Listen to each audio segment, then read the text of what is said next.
کراچی سے جنید احمد صاحب پوچھتے ہیں، آج کل کرپٹو کرنسی اور ڈیجیٹل اثاثوں کا بہت چرچا ہے، میں نے کچھ رقم بائنانس کے ذریعے مختلف کوائنز میں لگائی ہے،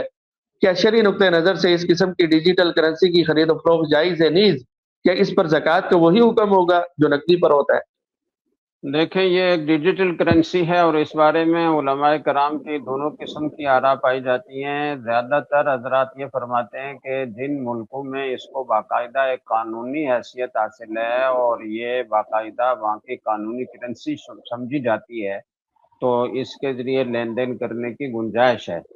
لیکن ہمارے ہاں ابھی تک اس کا نظام اتنا مستحکم نہیں بنا۔ لوگوں کی رقوم ضائع ہونے کا بہت اندیشہ ہے، اس میں بہت اتار چڑھاؤ آتا ہے اور بہت سارے لوگوں کا بہت بھاری نقصان ہو چکا ہے، تو اس لیے ہم اس کے کا مشورہ نہیں دیتے کہ اس کے ذریعے سے کوئی کاروبار کیا جائے۔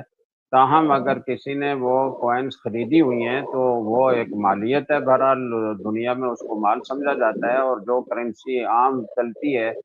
جیسے اس پر زکوٰۃ لازم ہوتی ہے تو ایسے اس ڈیجیٹل کرنسی پر بھی زکوٰۃ لازم ہوگی۔ سوشل میڈیا پر سب سے قدیم اور سب سے ریلائبل برانڈ درس قرآن .com